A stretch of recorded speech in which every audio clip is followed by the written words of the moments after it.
महान रहस्यवादी संत नारद जी भगवान के दर्शन करने जा रहे थे। अपनी वीणा बजाते हुए वह एक जंगल से गुजरे और एक पेड़ के नीचे बैठे हुए एक बहुत बूढ़े ऋषि के पास गए। वृद्ध ऋषि नारद जी से कहते हैं, अब भगवान के पास जा रहे हैं, कृपया मेरा एक प्रश्न पूछें। 3 जन्मों से हर तरह का प्रयास कर रहा हूँ, अब और कितना चाहिए? मुझे और कितना इंतजार करना होगा? मेरी मुक्ति कब होगी? आप बस उनसे पूछिए। नारद जी हंसे और बोले, ठीक है। जैसे ही वह आगे बढ़े, ठीक बगल में दूसरे पेड़ के नीचे एक युवक एक तारा के साथ नाच रहा था, गा रहा था। बहुत छोटा था, शायद 30 वर्ष का होगा। मजाक करते हुए नारद जी ने युवक से पूछा, क्या आप भी भगवान से कोई प्रश्न पूछना चाहेंगे? मैं जा रहा हूँ, आपके पड़ोसी बूढ़े ऋषि ने पूछा है। युवक ने कोई जवाब नहीं दिया। उसने अपना नृत्य जारी रखा, जैसे कि उसे बिल्कुल भी सुना ही नहीं दिया हो, जैसे कि वह वहाँ था ही नहीं। कुछ दिनों के बाद नारद जी वापिस आए। उसने बूढ़े ऋषि से कहा, मैंने भगवान से पूछा, उन्होंने कहा 3 जिंदगियाँ और हैं। बूढ़ा ऋषि अपनी माला पर जाप कर रहा था। उसने मोती फेंके। उसने गुस्से में कहा, यह बिल्कुल अन्याय है, 3 जिंदगियाँ और।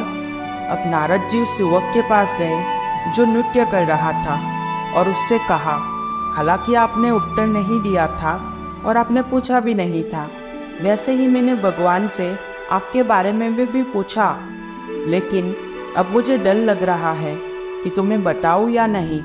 बूढ़े ऋषि का क्रोध देखकर मैं झिझक रहा हूँ, परंतु युवक कुछ न बोला। उसने नृत्य करना जारी रखा। नारद जी ने उनसे कहा, जब मैंने पूछा तो भगवान ने कहा, उस युवक से कहो कि जिस पेड़ के नीचे वह नाच रहा है, उस पर जितनी बार पड़ते हैं उतनी बार उसे जन्म लेना होगा।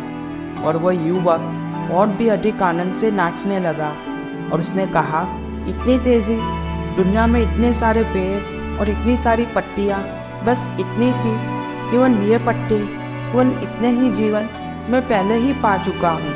जब आप अगली बार जाए तो ईश्वर का धन्यवाद करना। और कहते हैं वह आदमी, वह युवक उसी क्षण मुक्त हो गया। अगर ऐसी परीक्षा हो, ऐसे भरोसे की समग्रता हो, तो समय की ज़रूरत नहीं है। अगर भरोसा नहीं तो 3 जिंदगियाँ भी काफ़ी नहीं। और मुझे लगता है कि वह बुरा आदमी कभी मुक्त नहीं हो सकता, क्योंकि सिर्फ 3 जिंदगियों से भी काम नहीं चलेगा। ऐसा मन मुक्त नहीं हो सकता, ऐसा मन ही नरक है। हर वस्तु के लिए ईश्वर का शुक्र करने में ही भलाई है। गीले शिकवे से होने वाला नुकसान हमें ही है और किसी को नहीं। यह कहानी बहुत ही गहरा मैसेज छोड़ती है और साथ में हमें द पावर ऑफ ग्रेटिट्यूड का मैजिक बताती है। आपको हमारी कहानी पसंद आ रही है तो कमेंट में अपना अभिप्राय ज़रूर लिखें।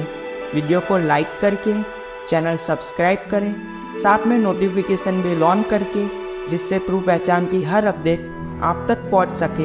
अब आपसे मुलाकात होगी अगली नई वीडियो में। तब तक के लिए ईश्वर का शुक्र करते हुए मुस्कुराते रहिए और अपना ख्याल रखिए।